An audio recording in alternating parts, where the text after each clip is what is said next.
Haleluya, puji Tuhan, salam sejahtera. Kita semua boleh berbahagia dan bersuka cita.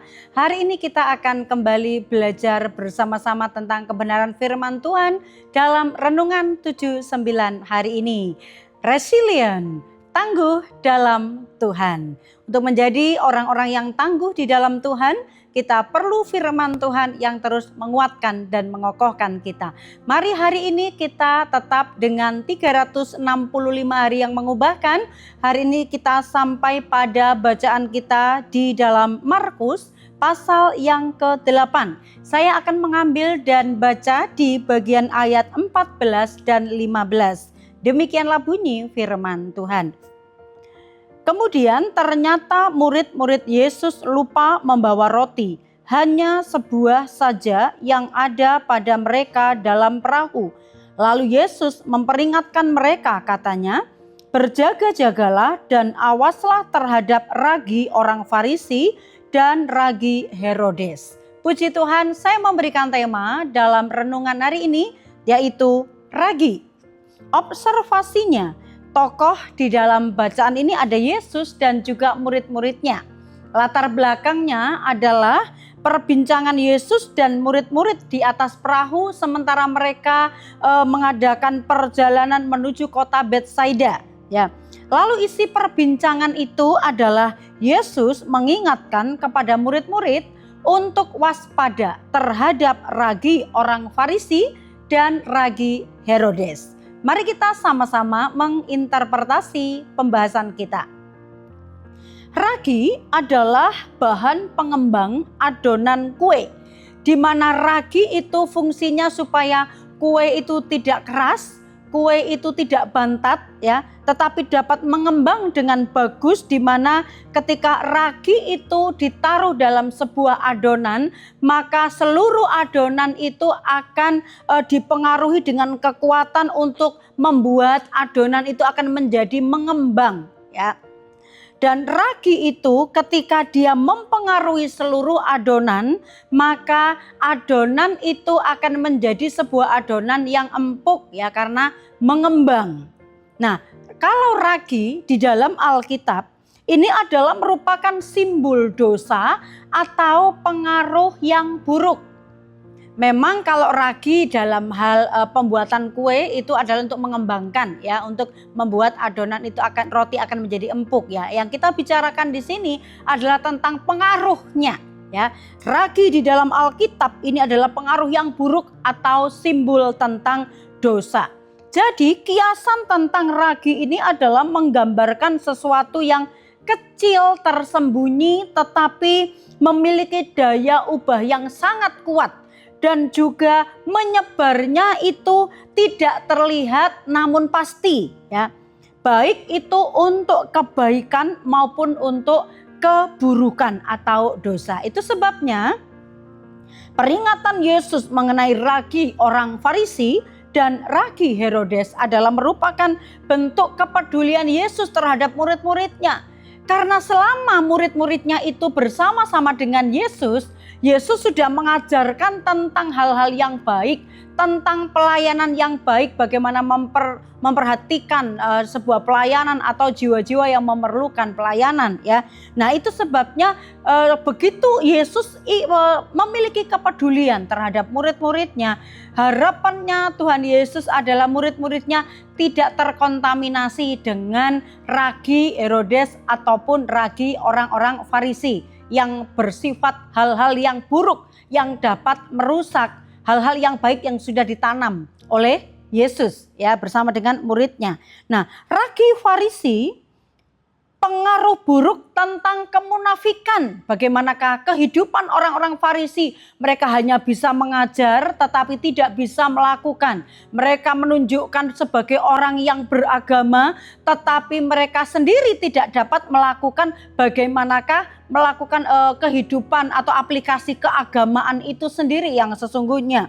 Kemudian juga orang-orang Farisi itu memberikan ajaran-ajaran palsu, hanya terlihat yang baik-baik saja, terlihat hal yang menyenangkan saja. Hati yang degil dan juga keras kepala itu ada di dalam kehidupan orang-orang Farisi. Apalagi yang disebarkan kesombongan secara rohani. Kenapa disebut sombong rohani? Orang-orang Farisi mereka dengan memakai jubah yang panjang-panjang, menyampaikan doanya yang panjang-panjang, tetapi dalam aplikasi kehidupan sehari-hari dia tidak melakukan seperti apa yang mereka doakan, tidak melakukan seperti yang mereka ajarkan.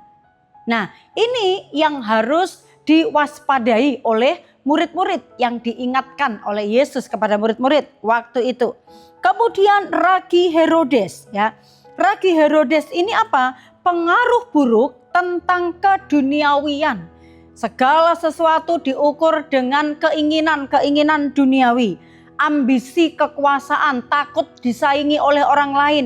Kalau dia sudah ada di posisi atas, dia menjadi seorang raja, tetapi dia takut kalau ada raja yang lain, ya.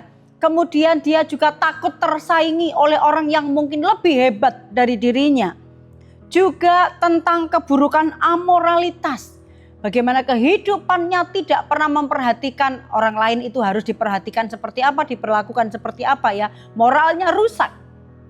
Perbuatannya jahat. Karena apa? Semata-mata yang ada di dalam hati dan pikirannya itu adalah tentang keduniawian.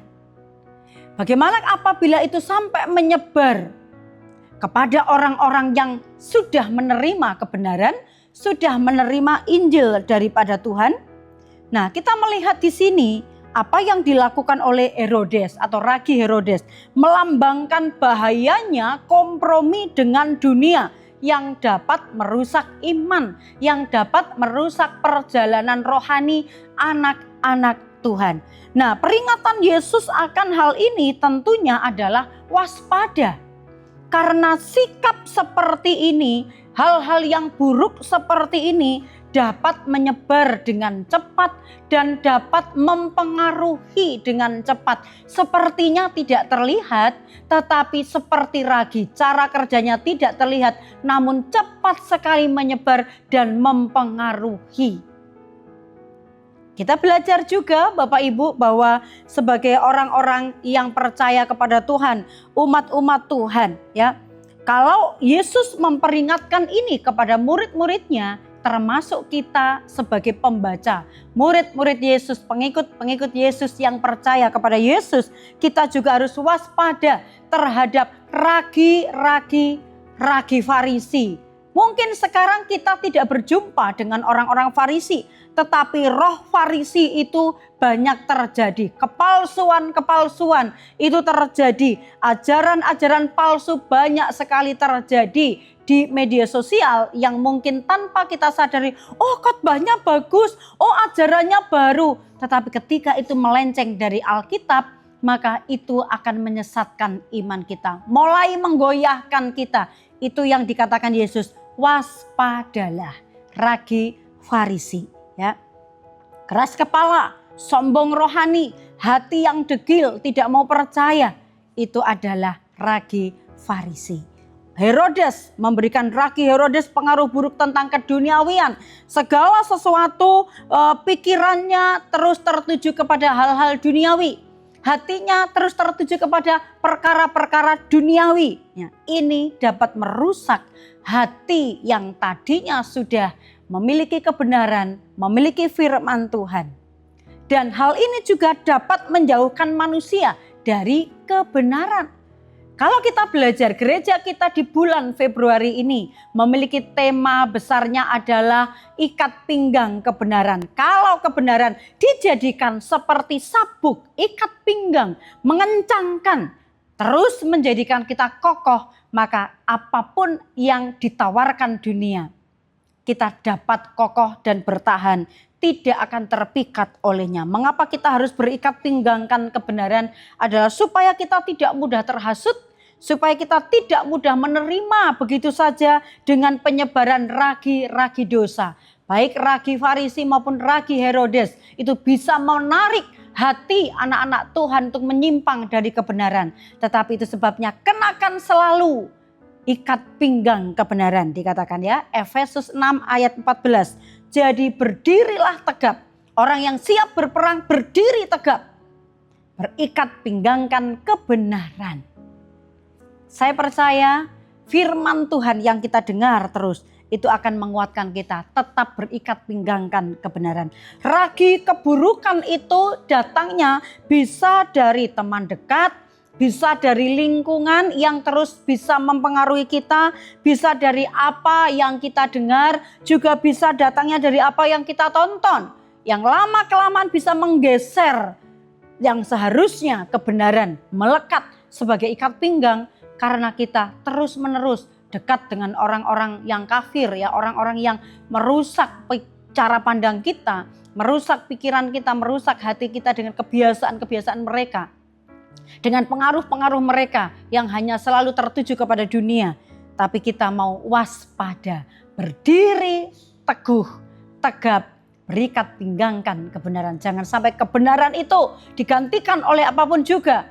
Kalau kita tetap teguh, kebenaran itu akan menjadi bagian kita. Aplikasinya bagi kita adalah jangan mudah percaya akan setiap pengajaran. Meskipun mungkin kita melihat dia adalah hamba Tuhan yang hebat, dia guru yang hebat, ajarannya keren. Jangan mudah percaya, terus perbandingkan dengan Alkitab sebagai kebenaran firman Tuhan. Saring apa yang kita dengar dan juga apa yang kita tonton.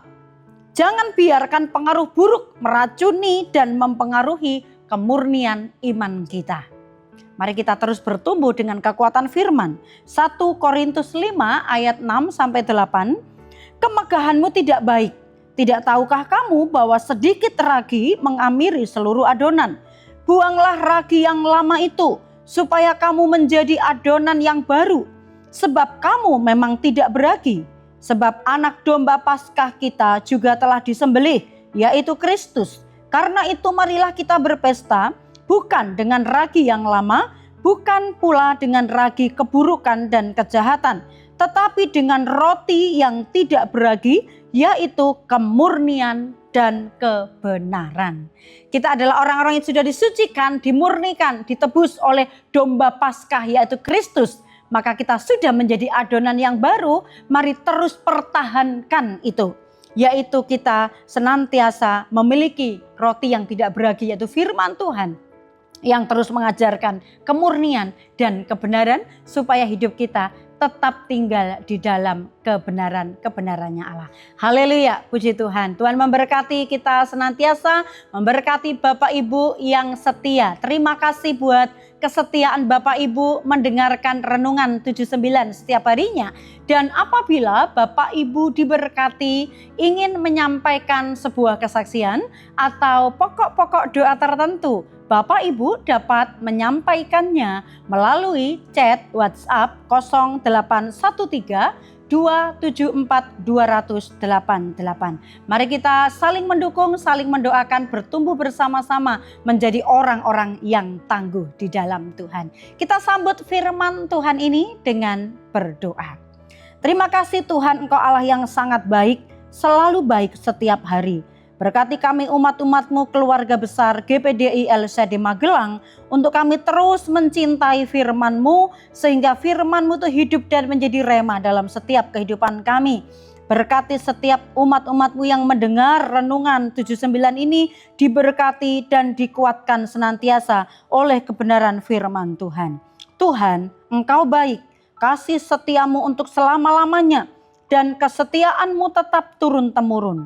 Tuhan, Engkau penyayang dan pengasih, panjang sabar dan berlimpah kasih setia. Kami menikmati kasih setia dan kemurahan-Mu setiap hari, itu sebabnya kami bersyukur. Kami terima firman ini dengan sukacita di dalam nama Tuhan Yesus Kristus. Haleluya. Amin.